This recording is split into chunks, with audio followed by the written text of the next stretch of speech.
한국 전차는 벤치나 지키세요. 오늘은 진짜 배기들의 무대니까요. 미 방산업체 부사장은 K2 흑표를 짝퉁 취급하며 에이브람스의 압승을 자신했습니다. 하지만 나토 훈련에서 벌어진 일은 정반대였습니다. 훈련 시작단 35분 만에 미국의 오만함이 산산조각 났습니다. 오늘 우리는 진실을 봤다. 한국이 진짜다. 이 사건으로 세계 방산 산업의 지형이 송두리째 바뀌었다고 합니다.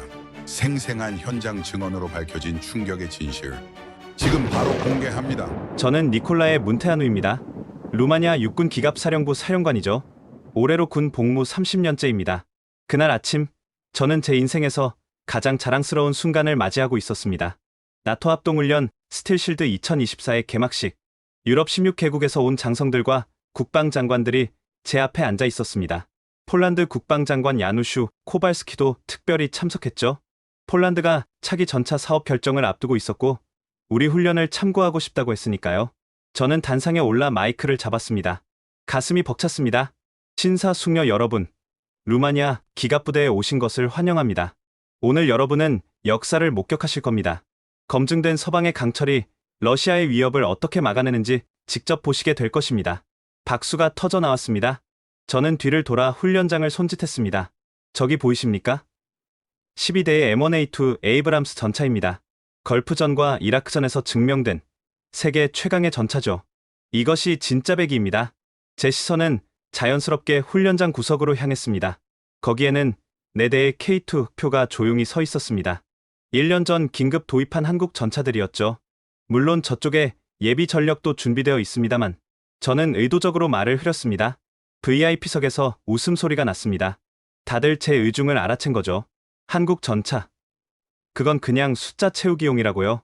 솔직히 말하면 저는 K2를 신뢰하지 않았습니다. 아시아에서 만든 전차라니요.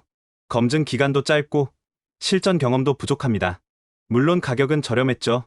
에이브람스 한 대 값에 K2 2대를 살 수 있었으니까요. 하지만 전쟁터에서는 가격이 아니라 신뢰가 중요합니다. 저는 연설을 마치고 단상에서 내려왔습니다. 바로 그때 누군가 제 옆으로 다가왔습니다. 멋진 연설이었습니다. 장군. 마크 데이비슨이었습니다. 제너럴 다이내믹스 유럽 담당 부사장이죠.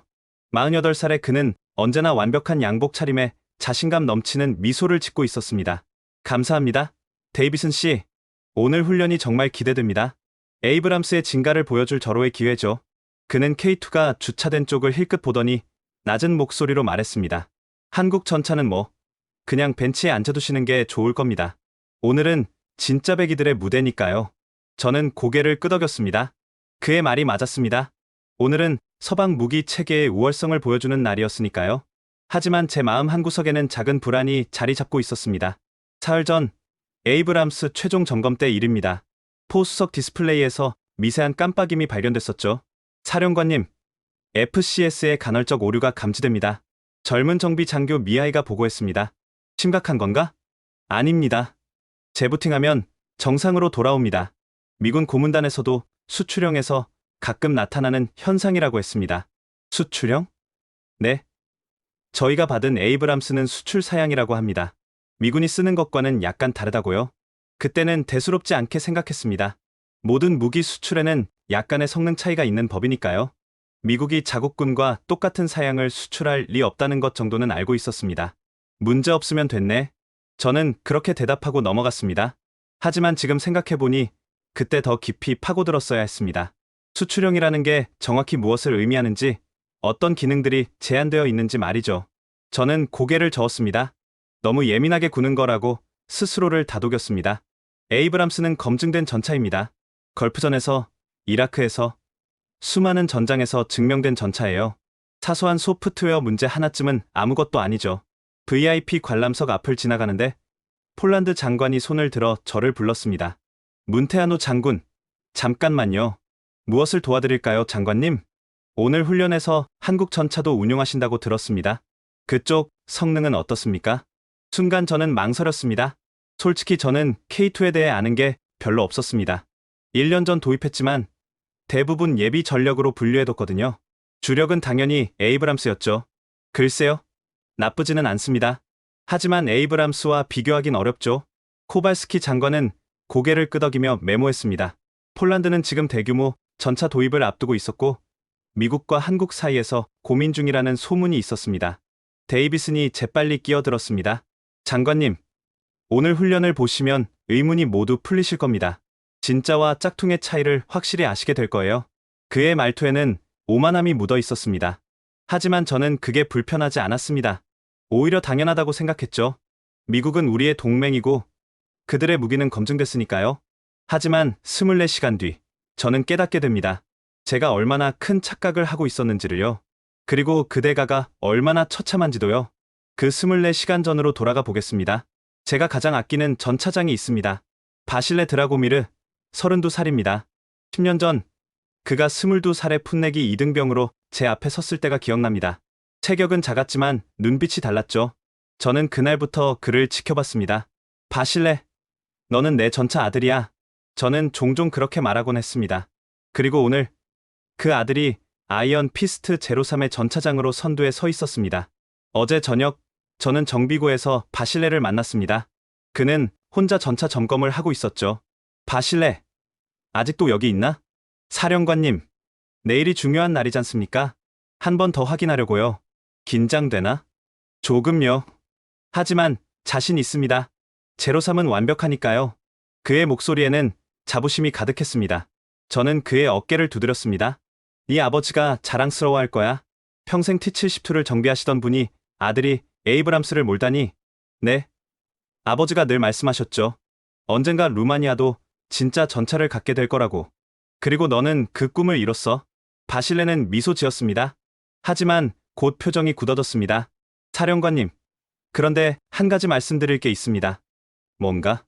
아까 최종 점검할 때 조준 시스템이 잠깐 깜빡였습니다. 1초도 안 되는 순간이었지만 제 표정이 굳었습니다. 미군 고문관에게 보고했나? 네. 그쪽에서는 수출형의 특성이라고 하더군요. 재부팅하니까 정상으로 돌아왔습니다. 수출형? 네. 우리가 받은 건 수출 사양이라고 합니다. 미군이 쓰는 것과는 조금 다르다고. 저는 미간을 찌푸렸습니다. 수출 사양이라니 그게 정확히 무엇을 의미하는 걸까요? 하지만 성능은 똑같다고 했습니다. 걱정 마세요.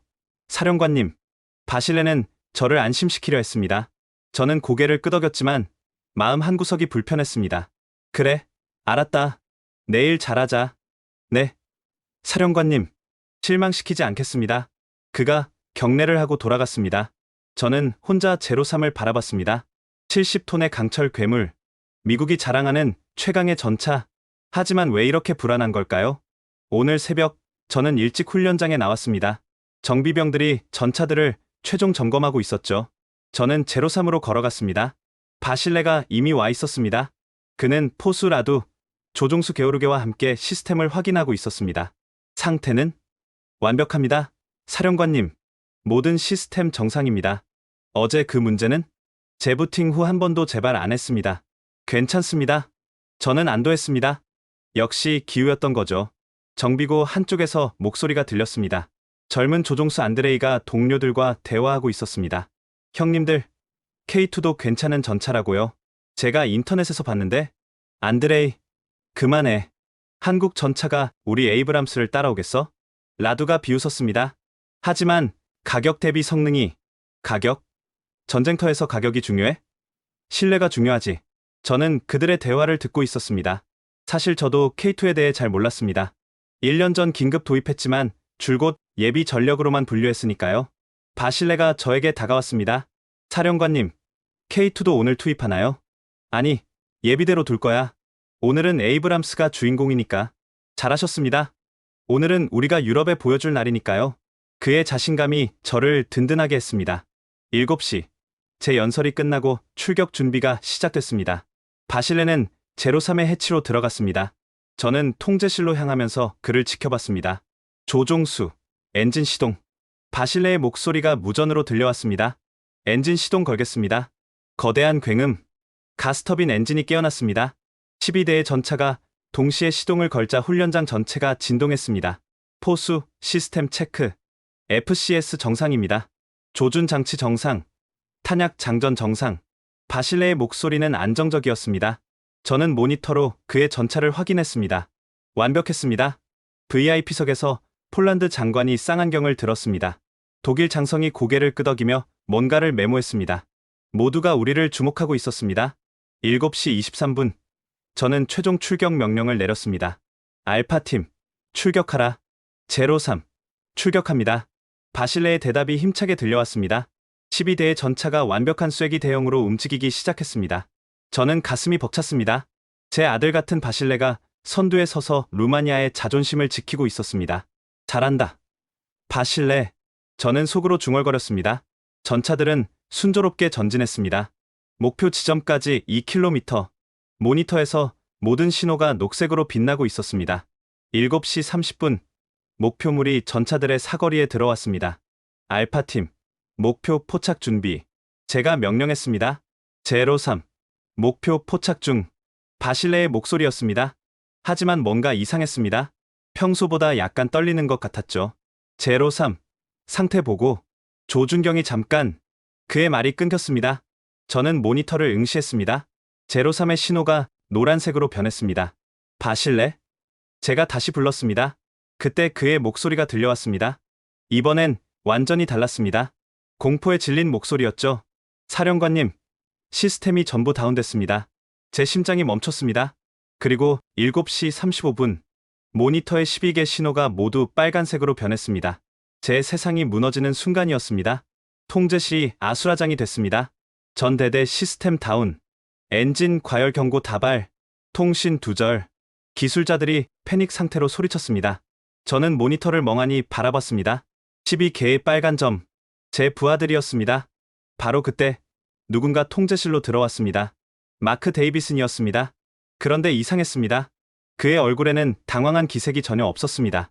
오히려 여유로운 미소마저 띄고 있었죠. 이럴 수가. 저는 그를 돌아봤습니다.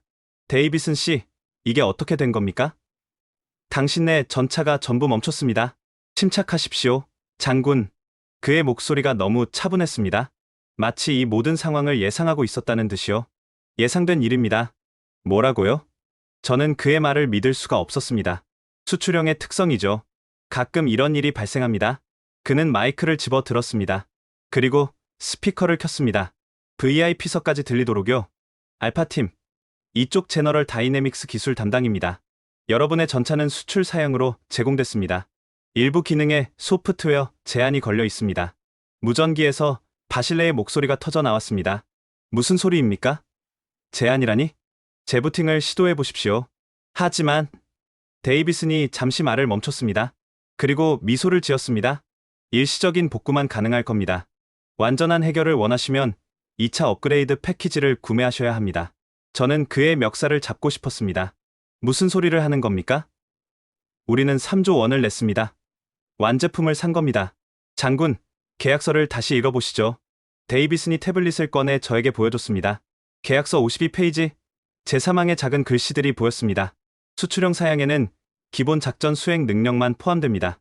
고급 기능은 별도 업그레이드 패키지 구매 시 활성화됩니다. 이건 사기입니다. 비즈니스입니다, 장군. 그리고 이건 표준 관행이죠. F-16, 패트리어트. 모든 주요 무기 체계가 같은 방식입니다. 저는 말문이 막혔습니다. VIP석이 술렁이기 시작했습니다. 폴란드 장관이 급히 메모를 하고 있었습니다. 독일 장성은 헤드셋을 벗으며 고개를 저었습니다. 업그레이드 비용이 얼마입니까? 제가 이를 악물며 물었습니다. 대당 40억 원입니다. 10이 되면 2조 원. 저는 그의 말을 끊었습니다. 정확합니다. 하지만 생각해 보십시오, 장군. 이미 12대를 보유하고 계십니다. 다른 전차로 교체하는 것보다 업그레이드가 훨씬 경제적이죠. 이건 완벽한 인질극이었습니다. 우리는 이미 3조를 지불했고 전차는 우리 땅에 있습니다. 하지만 제대로 작동하지 않죠. 추가 2조를 내거나 아니면 쓸모없는 철 덩어리를 보유하거나 당신들은 동맹국을 배신한 겁니다. 제 목소리가 떨렸습니다. 분노 때문이었죠. 배신이라니요. 우리는 계약대로 이행했습니다. 오히려 이건 기회입니다. 업그레이드 하시면 진짜 에이브람스의 성능을 경험하실 수 있습니다. 진짜 성능이라고요? 네. 지금 것은 기본 버전이니까요. 그때 제 참모 크리스티안이 다가왔습니다. 사령관님, VIP석에서 문의가 쏟아지고 있습니다. 특히 폴란드 장관이. 알았네. 저는 데이비슨을 노려봤습니다. 그는 여전히 미소 짓고 있었습니다. 바로 그때 무전에서 다른 목소리가 들려왔습니다. 통제실, 이쪽 브라보팀입니다. 투입 대기 중입니다. K2 부대였습니다. 한국 전차들, 저는 그들을 예비대로 분류했었죠. 오늘은 필요 없다고 생각했습니다. 하지만 지금, 브라보팀, 대기하라. 저는 명령했습니다. 하지만 제 머릿속은 복잡했습니다. 데이비슨이 제 표정을 읽은 듯 말했습니다. 한국 전차를 투입하실 생각이십니까? 그게 문제입니까? 문제는 아니지만, 장군, 검증되지 않은 무기로 이 상황을 해결할 수 있을까요? 차라리 우리가 긴급 기술 지원을 하는 게, 당신의 기술 지원이라는 게 돈을 더 내라는 거 아닙니까? 비용이 드는 건 사실입니다. 하지만 확실하죠. 저는 VIP석을 돌아봤습니다. 코발스키 장관이 저를 보고 있었습니다. 그의 눈빛에서 질문이 보였습니다. 너는 어떻게 할 건가? 제 선택이 폴란드의 결정에 영향을 미칠 것이었습니다. 그리고 그것은 유럽 전체의 방산 시장을 바꿀 수도 있었죠. 데이비스는 계속 말을 이어갔습니다. 장군, 현명한 선택을 하십시오. 미국은 단순한 무기 공급자가 아닙니다. 우리는 동맹입니다. F-16 부품 공급, 정보 공유, 합동훈련, 이 모든 게 패키지죠. 그는 은근히 협박하고 있었습니다. 루마니아는 F-16을 운용하고 있었고 부품을 미국에 의존하고 있었습니다. 만약 우리와의 관계가 틀어진다면 그가 말을 흐렸습니다. 하지만 의미는 명확했습니다. 저는 주먹을 쥐었습니다. 이건 선택이 아니었습니다. 강요였죠. 하지만 그때 무전에서 또 다른 목소리가 들려왔습니다. 통제실, 브라보 1입니다. 알파팀 구출 준비 완료됐습니다. 명령만 내려주십시오. 한국 기술진의 목소리였습니다. 차분하고 자신감 있었습니다. 저는 데이비슨을 똑바로 쳐다봤습니다. 오늘 훈련은 계속됩니다. 브라보팀, 투입하라.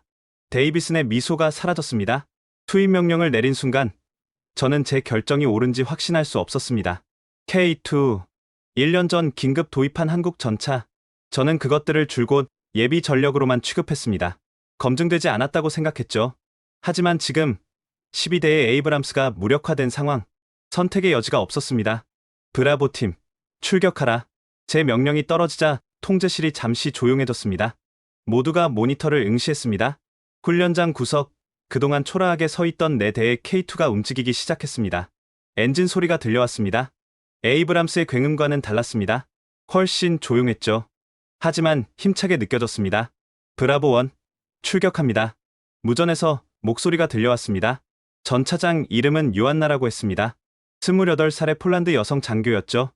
요한나는 특이한 경력을 가지고 있었습니다. 그녀는 5년 전 한국 육군사관학교에 교환 학생으로 갔었습니다. 그곳에서 K2를 처음 봤다고 했죠. 1년 전 루마니아가 K2를 도입했을 때 그녀는 자원했습니다. 저는 그 전차를 믿습니다. 사령관님, 요한나가 말했었죠. 저는 그때 그녀를 이해하지 못했습니다. 어떻게 검증 안 된 무기를 그렇게 맹목적으로 믿을 수 있을까요? 하지만 지금 제가 그녀에게 제 부하들의 생명을 맡기고 있었습니다. 브라보 1, 상황 설명해라. 제가 무전으로 말했습니다. 알파팀 12대 전차가 진흙지대에 고립됐습니다. 시스템 다운으로 자력 이동 불가. 우리가 견인 또는 호위하며 복귀시키겠습니다. 진흙지대라고? 저쪽은 통과 불가능한 지역이다. 브라보 1 이해했습니다. 하지만 시도해보겠습니다. 저는 모니터를 봤습니다. 4대의 K2가 진흙탕 입구로 다가가고 있었습니다. 훈련장 설계상, 그 지역은 우회 구역이었습니다. 에이브람스 같은 중량급 전차는 통과할 수 없도록 만들어진 곳이죠. 일부러 어렵게 만든 장애물이었습니다. 브라보 1, 정지하라.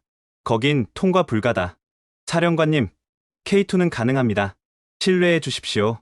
그녀의 목소리에는 확신이 있었습니다. 저는 VIP석을 힐끗 봤습니다. 모두가 쌍안경을 들고 있었습니다. 코발스키 장관이 몸을 앞으로 기울였습니다. 허가한다. 진입하라. 제가 명령했습니다. 4대의 K2가 진흙탕으로 들어갔습니다. 처음 몇 미터는 순조로웠습니다. 하지만 곧 진흙이 깊어졌습니다. 에이브람스였다면 바퀴가 빠졌을 깊이였죠. 그런데 K2는 달랐습니다. 능동형 유압 서스펜션 작동. 요한나의 목소리가 들렸습니다.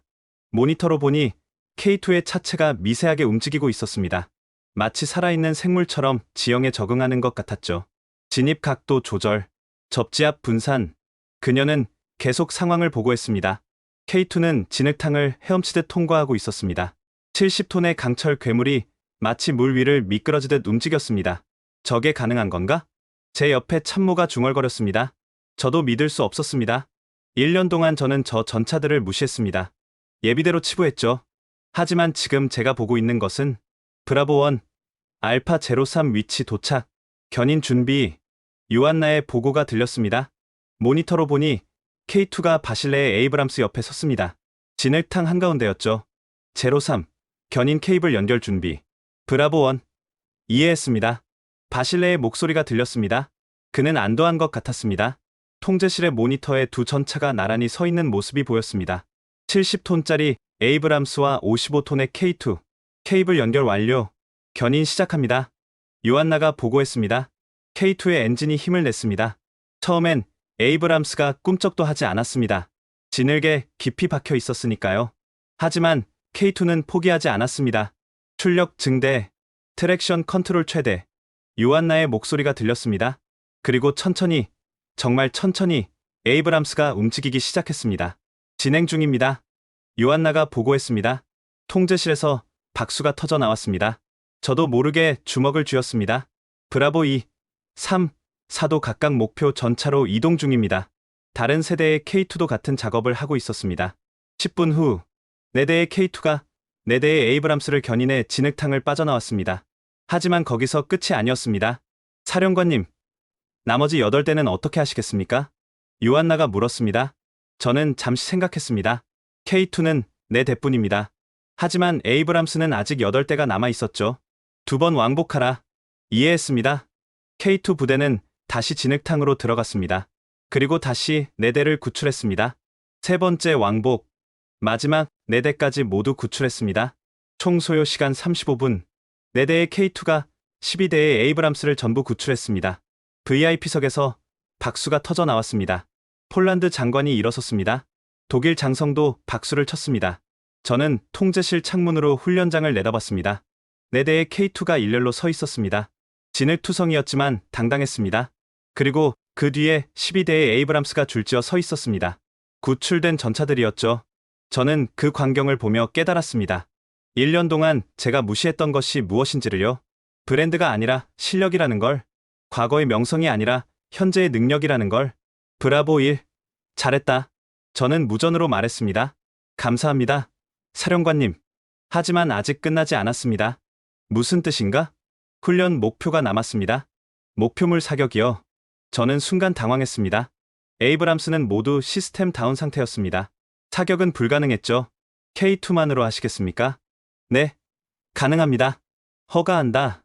4대의 K2가 목표물을 향해 전진했습니다. 그리고 그 순간 저는 또 한 번 놀랐습니다. K2는 이동하면서 사격했습니다.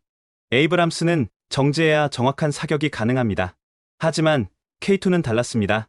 시속 50km로 달리면서 목표물을 명중시켰습니다. 4대의 전차, 4발의 포탄, 4개의 목표, 모두 명중. VIP석이 폭발했습니다. 기립박수가 터져 나왔습니다. 코발스키 장관이 헤드셋을 통해 저에게 말했습니다. 문테아노 장군, 저 전차는 어디서 구매할 수 있습니까? 저는 웃었습니다. 1년 만에 처음 웃는 것 같았습니다. 한국에서요, 장관님. 그날 저녁, 저는 요한나를 만났습니다. 오늘 대단했네. 감사합니다, 사령관님. 1년 전에 네가 말했지. 이 전차를 믿는다고. 네, 왜 그랬나? 당시엔 아무도 K2를 믿지 않았는데. 요한나는 잠시 생각하더니 대답했습니다. 한국에서 훈련받을 때 배웠습니다. 그들은 브랜드로 싸우지 않습니다. 실력으로 싸우죠. 실력? 네. 그들은 늘 뒤처져 있었습니다. 그래서 더 열심히 했고, 더 똑똑해졌습니다. 그리고 지금은, 그녀는 창밖에 K2를 가리켰습니다. 지금은 앞서 있습니다. 저는 고개를 끄덕였습니다.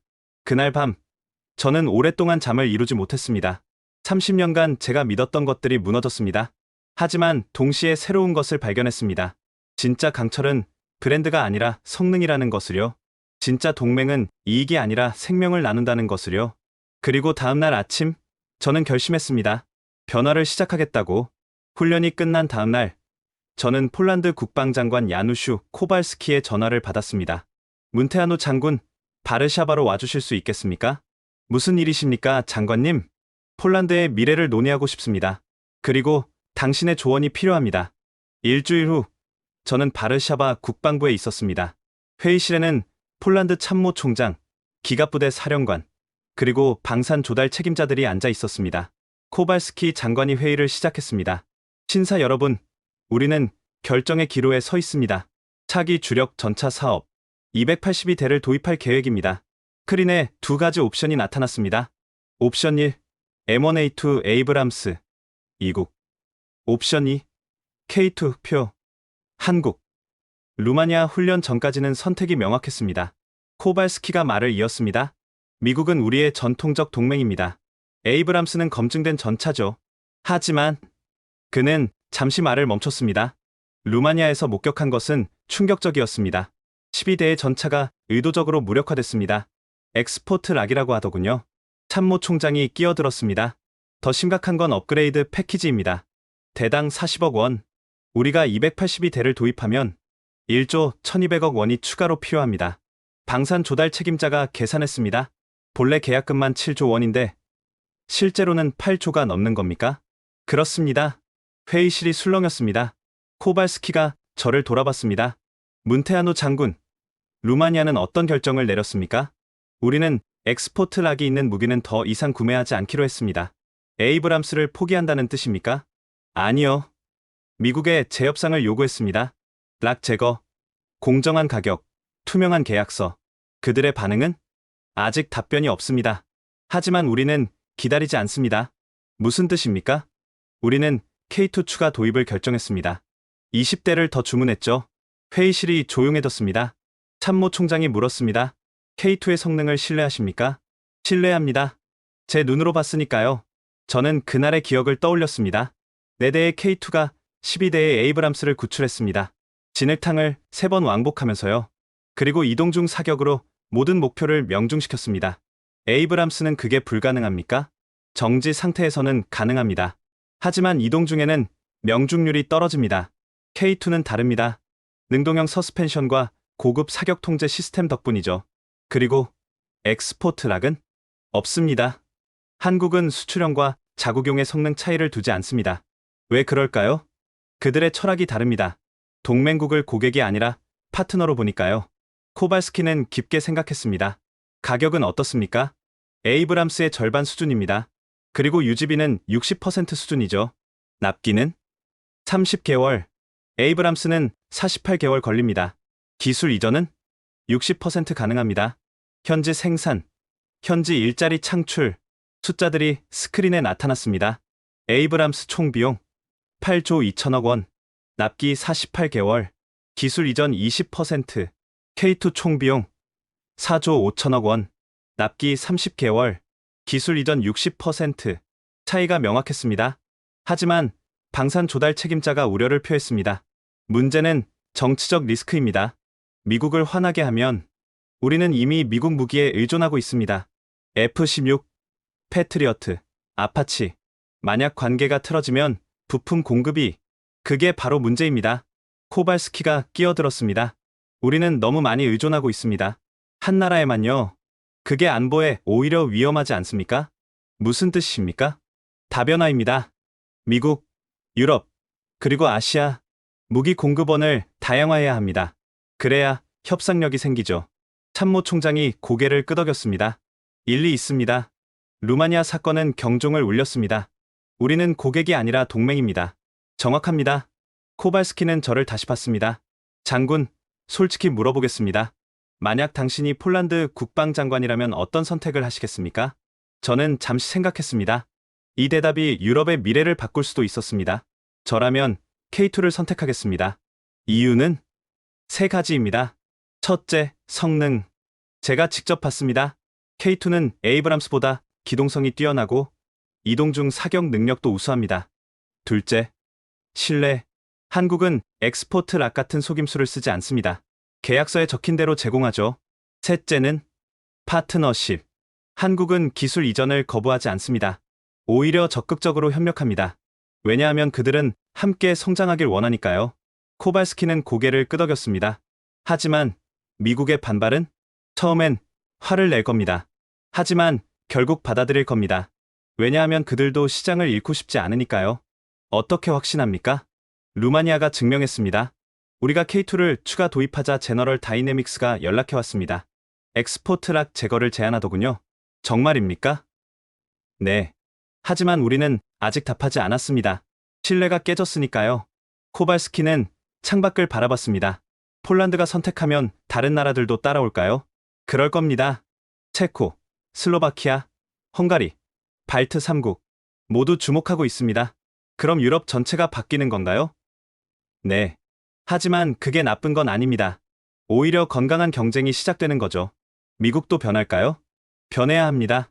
동맹국을 인질로 삼는 건 오래 갈 수 없으니까요. 회의실이 조용해졌습니다. 모두가 생각에 잠겼습니다. 코발스키가 마지막으로 물었습니다. 장군, 당신은 30년간 서방 무기를 믿어왔습니다. 그 믿음을 버리는 게 쉽습니까? 저는 솔직하게 대답했습니다. 어렵습니다. 저도 처음엔 저항했습니다. 하지만 제 부하 바실레를 봤습니다. 무력한 전차 안에 갇힌 그를요. 그때 깨달았습니다. 무엇을요? 브랜드가 병사를 지키는 게 아닙니다. 성능이 지키는 거죠. 명성이 승리를 가져오는 게 아닙니다. 실력이 가져오는 겁니다. 코발스키는 깊게 고개를 끄덕였습니다. 감사합니다, 장군. 큰 도움이 됐습니다. 회의가 끝난 후 저는 혼자 복도를 걸었습니다. 창밖으로 바르샤바 시내가 보였습니다. 아름다운 도시였죠. 제 결정이 이 도시의 미래를, 유럽의 미래를 바꿀 수도 있었습니다. 하지만 저는 확신했습니다. 제가 한 말이 진실이었으니까요. 그리고 진실은 결국 승리한다는 걸 믿었으니까요. 2주 후 코발스키 장관에게서 다시 연락이 왔습니다. 문테아노 장군, 결정했습니다. 폴란드는 K2를 선택합니다. 축하드립니다, 장관님. 하지만 한 가지 부탁이 있습니다. 말씀하십시오. 공식 발표 자리에 참석해 주십시오. 증인으로요. 증인이요? 네. 루마니아 훈련의 진실을 증언해 주십시오. 유럽이 알아야 합니다. 저는 잠시 망설였습니다. 그건 미국과 정면으로 대결하는 겁니다. 동의합니다. 감사합니다. 발표일이 다가왔습니다.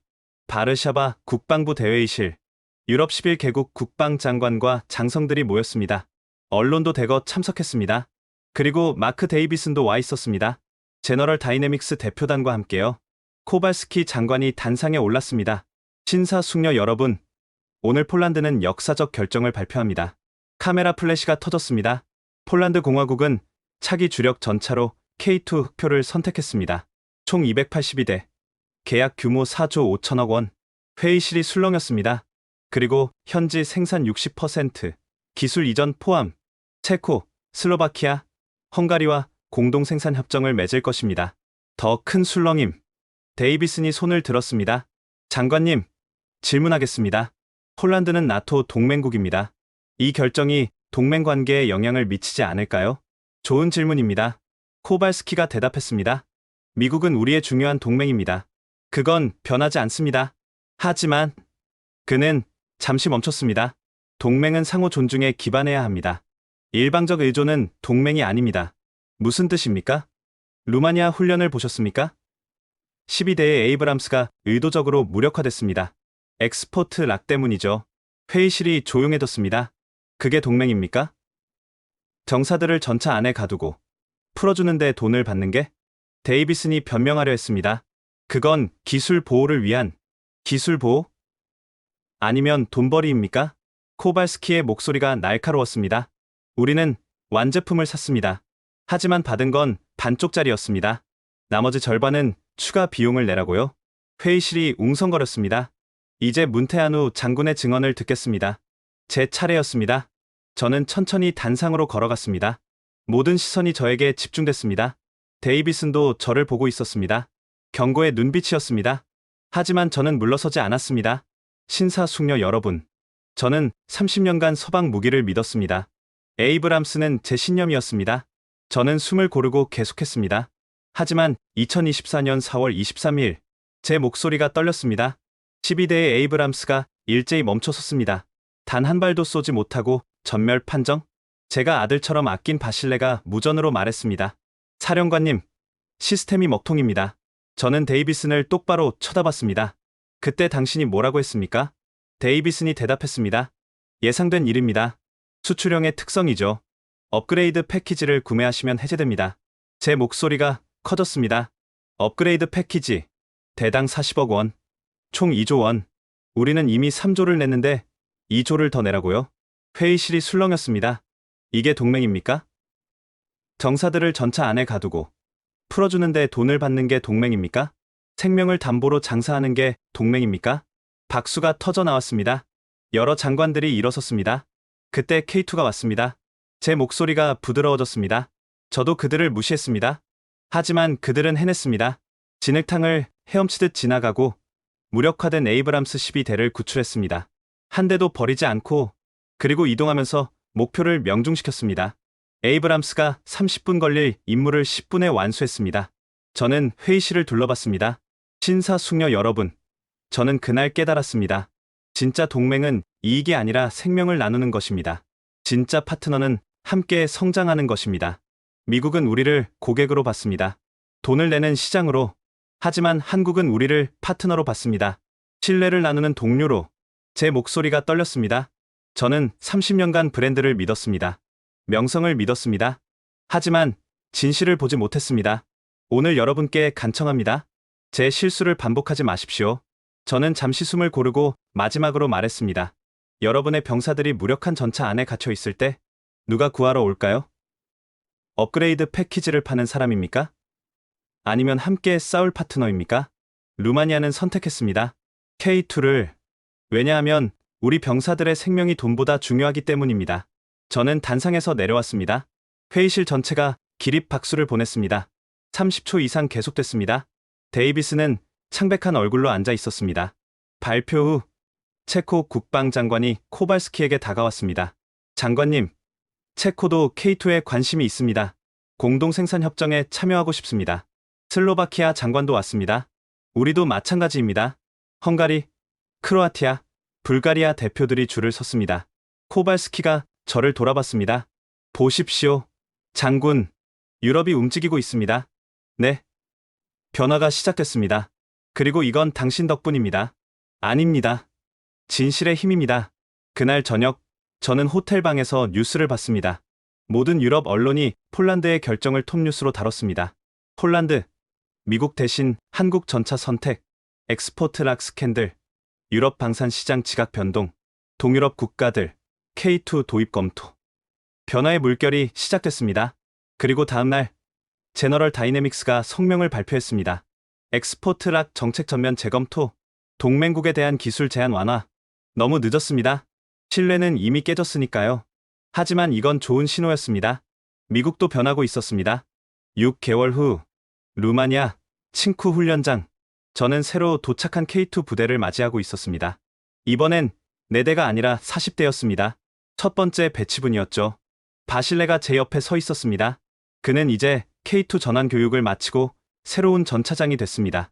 사령관님, 감회가 새롭습니다. 그렇겠지. 1년 전, 저는 K2를 비웃었습니다.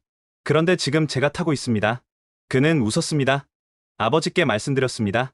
제가 진짜 전차를 탄다고. 아버지가 물으시더군요. 에이브람스냐고. 아니요. K2요라고 대답했습니다. 뭐라 하시던가? 웃으시더군요. 그리고 말씀하셨습니다. 진짜는 브랜드가 아니라 성능이라고. 저는 고개를 끄덕였습니다. 훈련장 한쪽에는 12대의 에이브람스가 여전히 서 있었습니다. 미국이 결국 업그레이드를 무상 제공하겠다고 했지만 우리는 거절했습니다. 신뢰가 깨진 후였으니까요. 요한나가 다가왔습니다. 그녀는 이제 K2 훈련 교관이 됐습니다. 사령관님, 신임 전차장들 준비됐습니다. 좋네. 시작하게. 저는 관람석으로 향했습니다. 거기에는 코발스키 장관이 와 있었습니다. 문테아노 장군, 폴란드 첫 번째 배치분도 다음 달 도착합니다. 축하드립니다. 당신 덕분입니다. 당신의 증언이 유럽을 바꿨습니다. 저는 고개를 저었습니다. 제가 한 건 진실을 말한 것뿐입니다. 그 진실이 가장 어려운 겁니다. 우리는 훈련장을 바라봤습니다. 40대의 K2가 일제히 기동하기 시작했습니다. 참, 들으셨습니까? 코발스키가 물었습니다. 제너럴 다이내믹스가 엑스포트 락 정책을 전면 재검토한답니다. 그리고 가격도 인하한다고. 너무 늦었습니다. 그렇죠. 하지만 변화는 시작됐습니다. 유럽이 목소리를 냈으니까요. 한국 대사도 와 있었습니다. 그가 저에게 다가왔습니다. 문테아노 장군님, 한국 정부가 감사 표창을 수여하고 싶다고 합니다. 제가 뭘 했다고요? 한국 방산의 유럽 진출을 도우셨습니다. 그리고 진짜 동맹의 의미를 보여주셨죠. 저는 미소 지었습니다. 저는 제 병사들을 지킨 것뿐입니다. 그게 가장 중요한 겁니다. 훈련이 시작됐습니다. K2들이 진흙탕을 거침없이 통과했습니다. 이동 중에 목표를 명중시켰습니다. 완벽했습니다. 코발스키가 쌍안경을 내려놓으며 말했습니다. 아름답군요. 네, 아름답습니다. 전차를 말하는 게 아닙니다. 그럼? 변화를요. 유럽이 스스로 선택하는 모습이 저는 고개를 끄덕였습니다. 그날 저녁 저는 혼자 훈련장을 걸었습니다. 1년 전 이 자리에서 12대의 에이브람스가 멈춰섰습니다. 그리고 K2가 그들을 구했습니다. 그날이 모든 걸 바꿨습니다. 저는 브라보 1 앞에 섰습니다. 요한나의 전차였습니다. 고맙네. 저는 전차에게 말했습니다. 네가 우리를 구했어. 그리고 유럽을 깨웠지. 바람이 불었습니다. 저는 하늘을 올려다봤습니다. 별이 빛나고 있었습니다. 그리고 저는 생각했습니다. 진짜 강철은 가장 힘들 때 드러난다고. 진짜 동맹은 이익이 아니라 생명을 나눈다고. 진짜 파트너는 착취가 아니라 상생한다고. 오늘 유럽은 그걸 배웠습니다. 그리고 새로운 시대가 시작됐습니다. K2와 함께 한편 바르샤바에서는 또 다른 회의가 열리고 있었습니다.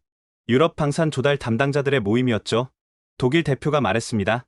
폴란드의 결정 이후 우리도 재검토에 들어갔습니다. 레오파르트2 대체 사업에 K2를 후보로 포함시켰습니다. 이탈리아 대표도 끼어들었습니다. 아리에테 대체 사업도 마찬가지입니다. 경쟁 입찰에 한국을 초청했습니다. 스페인, 그리스, 포르투갈 대표들도 비슷한 이야기를 했습니다. 유럽 전체가 움직이고 있었습니다. 그리고 그 중심에는 루마니아 훈련의 진실이 있었습니다. 미국도 변하고 있었습니다. 워싱턴 DC, 국방부, 긴급 회의가 열렸습니다. 유럽 시장 점유율이 급격히 떨어지고 있습니다. 분석관이 보고했습니다. 작년 대비 30% 감소, 특히 동유럽 시장은 거의 잃었습니다. 원인이 뭡니까? 엑스포트 락 스캔들입니다. 루마니아 훈련 이후 신뢰가 무너졌습니다. 대책은? 두 가지 옵션입니다. 첫째, 락을 완전히 제거하고 투명한 계약. 둘째, 가격 경쟁력 확보. 그럼 우리 기술 우위는? 이미 한국이 따라잡았습니다. 어떤 면에서는 앞서고 있습니다. 회의실이 조용해졌습니다. 권고 사항은 뭡니까? 정책 전환입니다. 동맹국을 고객이 아니라 파트너로 대해야 합니다. 그렇지 않으면 시장을 완전히 잃습니다. 변화는 불가피했습니다. 그리고 그 변화를 만든 건 작은 진실이었습니다. 한 사령관의 증언, 한 장관의 용기, 그리고 4대의 전차가 보여준 실력. 그로부터 3개월 후, 저는 서울에 있었습니다. 한국 정부의 초청을 받아 방문한 것이죠. 국방부 대회의실에서 감사 표창을 받았습니다. 문태한우 장군님, 한국 방산의 유럽 진출에 큰 기여를 하셨습니다. 국방부 장관이 말했습니다. 과분합니다. 저는 진실을 말했을 뿐입니다. 그 진실이 세상을 바꿨습니다. 표창식 후, 저는 K2 생산 공장을 방문했습니다. 경남 창원, 거대한 공장이 눈앞에 펼쳐졌습니다. 생산 라인에서 K2들이 조립되고 있었습니다. 한 대, 2대, 3대, 지금 월 생산량이 10대입니다. 공장장이 설명했습니다. 하지만 유럽 수주가 늘어나면서 확장 중입니다. 내년엔 월 20대까지 가능합니다. 전부 수출용입니까? 아닙니다. 절반은 한국군, 절반은 수출입니다. 한국군과 수출용의 차이는 없습니다. 공장장이 단호하게 말했습니다. 우리는 성능 차이를 두지 않습니다. 동맹국이든 우리 군이든 똑같은 전차를 받습니다. 저는 감동했습니다. 이게 진짜 철학이구나. 연구소도 방문했습니다. 이게 차세대 K3입니다. 연구원이 모형을 보여줬습니다. 무게는 더 가벼워지고 화력은 더 강해집니다. 그리고 무인 포탑 기술도 적용됩니다. 언제 완성됩니까? 5년 후 목표입니다. 유럽에도 판매할 계획입니까? 물론입니다. 기술 이전도 포함해서요. 기술을 나눠주는 게 두렵지 않습니까? 경쟁자를 키우는 건데요. 연구원이 웃었습니다. 두렵지 않습니다. 우리는 계속 앞서갈 자신이 있으니까요. 그리고 그는 잠시 말을 멈췄습니다. 기술을 가두면 발전이 멈춥니다. 함께 나누면 모두가 성장하죠. 저는 그 철학에 감동했습니다. 저녁에는 국방부 장관과 만찬을 했습니다. 장군님, 유럽 시장 반응이 어떻습니까? 폭발적입니다. 폴란드를 시작으로 체코, 슬로바키아, 헝가리, 크로아티아, 불가리아까지 모두 K2에 관심을 보이고 있습니다. 예상했습니까? 아니요. 이 정도일 줄은 몰랐습니다. 루마니아 훈련이 전환점이 됐죠. 장관이 고개를 끄덕였습니다. 그 훈련의 진실을 세상에 알린 건 장군님입니다. 저는 제 부하를 지키려 했을 뿐입니다. 그게 진짜 리더십입니다. 우리는 잠시 침묵했습니다. 장관님, 한 가지 궁금한 게 있습니다. 말씀하십시오. 한국은 왜 엑스포트 락을 쓰지 않습니까? 기술 유출이 걱정되지 않으십니까? 장관이 미소 지었습니다. 우리의 역사를 보십시오. 우리는 늘 뒤처져 있었습니다. 60년 전 한국은 세계 최빈국 중 하나였죠. 하지만 지금은 선진국입니다. 어떻게 여기까지 왔을까요? 열심히 일해서요? 그것도 있지만 더 중요한 건 배움이었습니다. 우리는 배웠습니다. 일본에게서, 미국에게서, 유럽에게서 그들이 기술을 나눠줬기 때문에 우리가 성장했습니다. 그래서 이제 니도 나누는 겁니까? 맞습니다. 우리가 받은 걸 돌려주는 거죠. 그리고 우리는 압니다. 기술을 가두면 죽는다는 걸, 나누면 살아난다는 걸. 저는 깊이 고개를 끄덕였습니다. 하지만 장관님, 솔직히 말하면 처음엔 저도 의심했습니다. 한국 전차를요. 이해합니다. 당연한 반응이죠. 하지만 요한나는 달랐습니다. 그녀는 K2를 처음부터 믿었죠. 요한나 말씀이시군요. 그녀는 우리 육사에서 교환학생으로 왔었죠. 네. 그때 뭘 봤길래 그렇게 확신했을까요? 장관이 생각하더니 대답했습니다. 아마 우리의 자세를 봤을 겁니다. 우리는 오만하지 않습니다. 아직 배울 게 많다는 걸 아니까요. 그래서 항상 겸손하고 항상 노력합니다. 그게 강점이로군요. 네. 미국은 이미 정상에 있다고 생각했습니다. 그래서 오만해졌죠. 하지만 우리는 아직 오르는 중입니다. 그래서 더 열심히 뛰는 겁니다. 저는 그 말에 공감했습니다. 다음 날, 저는 육군사관학교를 방문했습니다. 생도들이 K2 훈련을 받고 있었습니다. 젊은 교관이 설명했습니다. 능동형 서스펜션은 지형에 따라 자동으로 조절됩니다. 이렇게 그는 시연을 보여줬습니다. 전차가 울퉁불퉁한 지형을 부드럽게 통과했습니다. 이동 중 사격 시스템은 세계 최고 수준입니다. 시속 70km로 달리면서도 명중률 90% 이상. 저는 감탄했습니다. 이 젊은이들이 이런 기술을 만들었구나. 교관이 저에게 다가왔습니다. 장군님, 루마니아에서 오셨다고요? 네. 그날 훈련 이야기 들었습니다. K2가 에이브람스를 구출했다고요? 맞네. 니의 전차가 우리를 구했어. 교관이 미소 지었습니다. 제 친구가 그날 거기 있었습니다. 요한나라고 아십니까? 아, 요한나. 물론 알지. 훌륭한 전차장이야. 그녀가 한국에 있을 때 제 룸메이트였습니다. 항상 K2를 공부했죠. 매뉴얼을 달달 외울 정도였습니다. 그래서 그날 그렇게 능숙했구나. 네. 그녀는 진짜로 믿었습니다. K2가 세계 최고라고. 실제로 그렇더군. 교관이 고개를 숙였습니다. 감사합니다. 장군님의 증언이 우리에게 큰 힘이 됐습니다. 아니야. 내가 한 건 진실을 말한 것뿐이네. 훈련을 보고 나서 저는 도서관에 들렀습니다. 한쪽 벽에 역대 국방부 장관들의 사진이 걸려 있었습니다. 그리고 그 아래 문구가 있었습니다. 우리는 강대국이 아닙니다.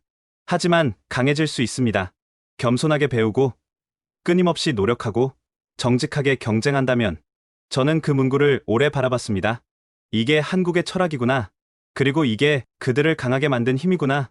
서울에서의 마지막 밤. 저는 호텔 방에서 창밖을 바라봤습니다. 밤의 서울은 아름다웠습니다. 빛나는 도시였죠. 60년 전 이곳은 폐허였다고 합니다. 전쟁으로 모든 게 파괴됐었죠.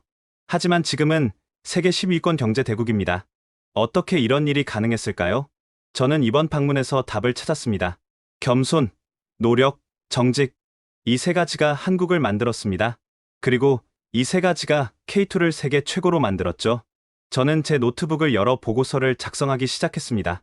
루마니아 국방부에 제출할 보고서였죠. 제목은 이렇게 썼습니다. 한국 방산 시찰 보고서, 새로운 동맹의 가능성. 그리고 첫 문장을 이렇게 시작했습니다. 진짜 동맹은 이익이 아니라 가치를 공유하는 것입니다. 한국은 그 가치를 보여줬습니다. 서울에서 돌아온 후 저는 긴급 소집을 받았습니다. 나토 본부였습니다. 브뤼셀 본부 회의실에는 고위 장성들이 모여 있었습니다. 그리고 마크 데이비슨도 있었습니다. 문테아누 장군, 나토 사령관이 말했습니다. 당신의 행동이 동맹 관계의 균열을 일으키고 있습니다. 무슨 말씀이십니까? 루마니아 훈련 이후 유럽 여러 나라가 미국 무기 구매를 제고하고 있습니다. 이건 나토 표준화의 심각한 문제입니다. 표준화보다 신뢰가 먼저 아닙니까? 제가 반문했습니다. 엑스포트락으로 동맹국을 인질로 삼는 게 표준화입니까? 회의실이 긴장했습니다. 데이비슨이 끼어들었습니다. 장군, 당신은 이해하지 못하는 겁니다. 우리는 기술을 보호해야 합니다. 러시아나 중국에 넘어가면 그럼 우리한테도 안 줘야 하는 거 아닙니까? 제가 말을 끊었습니다. 우리는 동맹국입니다. 믿지 못한다면 처음부터 팔지 말았어야죠. 하지만 뭡니까? 우리한테 반쪽짜리를 팔고 나머지 절반은 돈을 더 내라고요? 이게 동맹입니까? 독일 장군이 끼어들었습니다. 문테아누 장군 말이 맞습니다. 우리도 같은 문제를 경험했습니다. 패트리어트 시스템에도 제한이 걸려 있더군요. 프랑스 장군도 동의했습니다. F-355도 마찬가지입니다. 완전한 성능은 추가 비용입니다. 회의실이 술렁였습니다. 데이비슨이 변명했습니다. 이건 표준 관행입니다. 모든 방산 업체가. 한국은 안 그러던데요. 제가 끊었습니다. 제가 서울에 다녀왔습니다. K2는 수출형과 자국용이 똑같습니다. 성능 차이가 없습니다. 그리고 기술 이전도 적극적입니다. 왜 그럴까요? 파트너를 신뢰하니까요. 나토 사령관이 중재했습니다. 장군, 진정하십시오. 우리는 해결책을 찾아야 합니다. 해결책은 간단합니다. 락을 풀고 투명한 계약을 하고 공정한 가격을 책정하면 됩니다. 하지만 그럼 미국의 기술 우위가 이미 없습니다. 제가 단호하게 말했습니다. 한국이 따라잡았습니다. 어떤 면에서는 앞서고 있습니다. 루마니아 훈련이 증명했죠. 회의실이 조용해졌습니다. 폴란드 장군이 발언했습니다. 사실 말씀드리면 폴란드는 이미 결정했습니다. K2 282대 도입, 그리고 체코, 슬로바키아, 헝가리도 합류합니다. 뭐라고요? 데이비슨이 놀랐습니다. 공동 생산 협정을 맺었습니다. 유럽 중부에 K2 허브를 만들 계획입니다. 이건 나토 표준화를 무너뜨리는, 표준화는 수단입니다. 목적이 아닙니다. 폴란드 장군이 말했습니다. 목적은 우리 병사를 지키는 겁니다. 제대로 작동하는 무기로요. 박수가 터져 나왔습니다. 나토 사령관이 데이비슨을 돌아봤습니다. 미국은 어떻게 하실 겁니까? 데이비슨은 한참을 침묵했습니다. 본사와 협의하겠습니다. 빠른 결정을 부탁드립니다. 시간이 없습니다. 회의가 끝난 후 저는 복도를 걷고 있었습니다. 데이비슨이 저를 불렀습니다. 장군, 저는 돌아봤습니다. 당신은 모든 걸 망쳤습니다. 제가 뭘 망쳤습니까? 70년 동맹을요.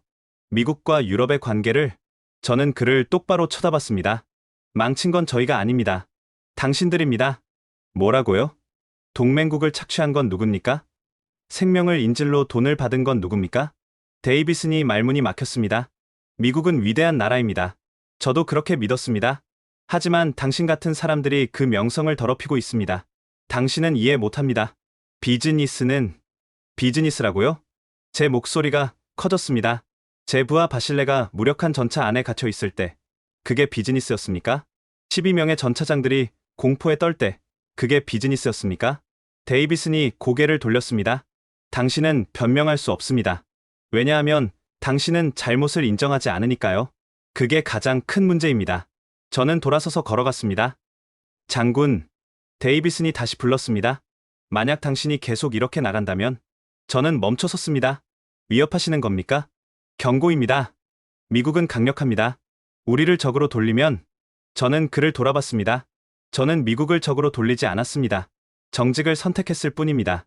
그게 미국의 적이 된다면 그건 미국의 문제입니다. 저는 계속 걸었습니다. 그날 밤 호텔 방에서 코발스키 장관의 전화를 받았습니다. 장군, 들었습니다. 나토 회의에서 대단했다고요? 저는 진실을 말했을 뿐입니다. 하지만 위험합니다. 미국이 보복할 수 있습니다. 알고 있습니다. 그런데도 계속하시겠습니까? 네. 왜냐하면 이게 옳은 일이니까요. 코발스키는 잠시 침묵했습니다. 용감하십니다. 용감한 게 아닙니다. 제 의무를 다하는 겁니다. 장군님은 혼자가 아닙니다. 폴란드가 함께합니다. 그리고 많은 유럽 국가들이요. 감사합니다. 내일 중요한 발표가 있을 겁니다. 준비하십시오. 무슨 발표입니까? 곧 아실 겁니다. 다음 날 아침, 제너럴 다이내믹스가 긴급 기자회견을 열었습니다. 데이비슨이 단상에 올랐습니다. 제너럴 다이내믹스는 엑스포트락 정책을 전면 폐지합니다. 회견장이 술렁였습니다. 동맹국에 판매되는 모든 무기 시스템은 성능 제한 없이 제공됩니다. 그리고 기존 계약건도 무상으로 업그레이드합니다. 기자들이 질문을 쏟아냈습니다. 왜 갑자기 정책을 바꿨습니까? 동맹의 신뢰가 가장 중요하다는 걸 깨달았습니다. 시장 점유율 하락 때문 아닙니까? 그것도 사실입니다. 하지만 더 중요한 건 우리가 잘못했다는 걸 인정하는 겁니다. 저는 호텔 방에서 생중계를 보고 있었습니다. 변화가 시작됐습니다. 늦었지만 시작은 됐습니다. 오후에 코발스키 장관에게서 다시 전화가 왔습니다. 보셨습니까? 네. 놀랍습니다. 당신이 만든 겁니다. 당신의 용기가. 아닙니다. 우리 모두가 만든 겁니다. 이제 어떻게 하시겠습니까? 루마니아로 돌아갑니다. 제 부하들이 기다리니까요. K2는 계속 도입하겠습니다. 이미 신뢰를 쌓았으니까요. 그리고 에이브람스는 재협상하겠습니다.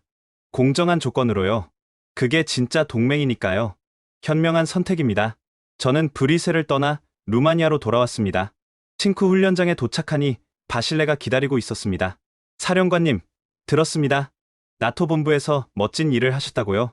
그냥 할 말을 했을 뿐이야. 덕분에 우리가 자랑스럽습니다. 그는 미소 지었습니다. 저는 훈련장을 둘러봤습니다. 40대의 K2가 줄지어 서 있었습니다. 그리고 12대의 에이브람스도 있었습니다. 둘 다 우리의 전차였습니다. 이제는 제대로 작동하는, 신뢰할 수 있는 전차들이었죠. 저는 바실레에게 말했습니다. 이제 시작이야.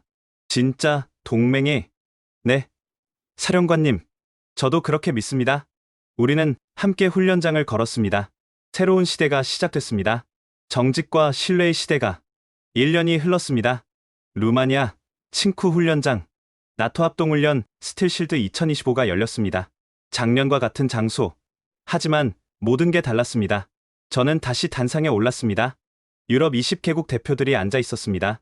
신사숙녀 여러분, 1년 전 이곳에서 우리는 중요한 교훈을 배웠습니다. 저는 훈련장을 가리켰습니다. 진짜 동맹은 이익이 아니라 신뢰에 기반한다는 것을요. 박수가 터졌습니다. 오늘 우리는 새로운 훈련을 시작합니다. 미국의 M1A2, 한국의 K2, 독일의 레오파르트, 프랑스의 르클레르. 모두가 함께 훈련합니다. 이게 진짜 동맹입니다. 경쟁하지만 존중하고, 다르지만 협력하는. 더 큰 박수. 훈련이 시작됐습니다. 10대의 에이브람스, 10대의 K2, 5대의 레오파르트, 5대의 르클레르. 총 30대의 전차가 함께 기동했습니다. 모니터를 보니 모든 전차가 완벽하게 작동하고 있었습니다. 에이브람스도 이제 엑스포트 락이 제거됐습니다. 완전한 성능이었죠. 알파팀, 목표 지점으로 전진. 제가 명령했습니다. 제로3, 이해했습니다. 바실레의 목소리였습니다. 그는 여전히 에이브람스를 타고 있었습니다. 브라보 1, 이해했습니다. 요한나의 목소리였습니다. 그녀는 K2 교관이 됐죠. 전차들이 완벽한 대형으로 전진했습니다. 진흙지대도 문제없이 통과했습니다. 모든 전차가 협력해서 움직였습니다. 목표물 사격도 성공적이었습니다. 30발, 30명 중 VIP석에서 기립 박수가 터졌습니다. 훈련 후 저는 폴란드 장관을 만났습니다. 문테아노 장군, 폴란드 K2 부대가 완편됐습니다. 282대 전부요. 축하드립니다. 그리고 미국과도 재협상했습니다. F355 엑스포트락 제거. 가격 20% 인하. 좋은 결과군요. 양쪽 다 윈윈입니다. 이게 진짜 동맹이죠. 저는 고개를 끄덕였습니다. 한국 대사도 왔습니다. 장군님, 한국 정부가 감사의 뜻으로 초청하고 싶답니다. K3 개발 현장을 보여드리고 싶다고요. 영광입니다. 그리고 장군님을 명예 고문으로 모시고 싶다고 합니다. 과분합니다. 아닙니다. 장군님이 길을 열어주셨습니다. 그날 저녁, 저는 요한나와 바실레를 불렀습니다. 우리는 훈련장 언덕에 앉아 노을을 바라봤습니다. 1년 전, 이 자리에서 모든 게 시작됐지. 제가 말했습니다. 네. 그날을 잊을 수 없습니다. 바실레가 대답했습니다. 저는 무력한 전차 안에 갇혀 있었죠. 그때 정말 무서웠습니다. 저는 구출하러 왔죠. 요한나가 웃었습니다. 그리고 너희가 우리를 구했어. 제가 말했습니다. 하지만 그게 끝이 아니었습니다. 그날 이후 모든 게 바뀌었죠. 유럽이 바뀌었고, 미국이 바뀌었고, 동맹의 의미가 바뀌었습니다. 우리는 잠시 침묵했습니다. 사령관님, 한 가지 궁금합니다. 바실레가 물었습니다. 뭔가? 그날 K2 투입을 결정하실 때 확신이 있었습니까? 저는 솔직하게 대답했습니다. 없었어. 사실 두려웠지. 검증 안 된 무기니까. 그런데 왜? 선택의 여지가 없었어. 그리고 유한나를 봤지. 니의 눈빛을. 저는 유한나를 봤습니다. 니는 확신에 차 있었어. 그 확신이 나를 움직였지. 유한나가 미소 지었습니다. 저도 처음엔 두려웠습니다. 하지만 훈련받은 대로 했습니다. 그리고 전차를 믿었죠. 그게 리더십이야. 제가 말했습니다. 두려워도 옳은 일을 하는 것. 그리고 팀을 믿는 것. 바실레가 고개를 끄덕였습니다. 이제 저도 K2를 배우고 있습니다. 전환 교육 중이죠. 어때? 놀랍습니다. 1년 전엔 이 전차를 비웃었는데 지금은 감탄하고 있습니다. 뭐가 가장 인상적이야? 철학입니다. 이 전차를 만든 사람들의 철학이요. 어떤? 겸손, 노력, 정직. 이 세 가지가 전차에 녹아 있습니다. 저는 깊이 공감했습니다. 해가 지고 있었습니다. 훈련장 아래에서 전차들이 줄지어 서 있었습니다. 에이브람스, K2, 레오파르트, 르클레르. 서로 다르지만 함께 서 있었습니다. 사령관님, 유한나가 말했습니다. 뭔가? 제가 한국에서 배운 속담이 있습니다. 뭔데? 백지장도 맞들면 낫다. 저는 웃었습니다. 맞는 말이야. 함께하면 더 강해지지. 네. 그게 동맹의 진짜 의미입니다. 우리는 노을을 바라봤습니다. 아름다웠습니다. 그날 밤, 저는 제 사무실에 앉아 일기를 썼습니다. 1년 전 오늘, 제 세상이 무너졌다. 12대의 전차가 멈췄고, 제 신념이 흔들렸다. 하지만 그날은 끝이 아니라 시작이었다. 새로운 동맹에, 새로운 시대에 나는 30년간 브랜드를 믿었다. 하지만 이제 안다. 진짜는 실력이라는 것을. 나는 미국을 맹목적으로 따랐다. 하지만 이제 안다. 진짜 동맹은 상호 존중이라는 것을. 나는 K2를 무시했다. 하지만 이제 안다. 진짜 강철은 검증이 아니라 성능이라는 것을. 그리고 가장 중요한 것. 용기는 두려움이 없는 게 아니다. 두려워도 옳은 일을 하는 것이다. 저는 펜을 놓고 창밖을 바라봤습니다. 별이 빛나고 있었습니다. 내일도 훈련이 있습니다. 하지만 이제는 두렵지 않습니다. 왜냐하면 저는 알고 있으니까요. 우리가 함께라는 것을. 그리고 진실이 승리한다는 것을. 지금까지 루마니아 기갑사령관 니콜라의 문테아누가 목격한 진실의 이야기 어떠셨나요? 동맹을 인질로 삼았던 오만이 무너지고 진정한 파트너십이 승리한 그날, 한국의 K2 흑표는 단순히 전차를 판매한 게 아니라 새로운 동맹의 의미를 보여줬습니다. 이 이야기를 통해 대한민국의 진정한 가치를 느끼셨다면 좋겠습니다. 착취가 아닌 상생. 그것이 우리가 세계에 보여줄 진짜 힘입니다.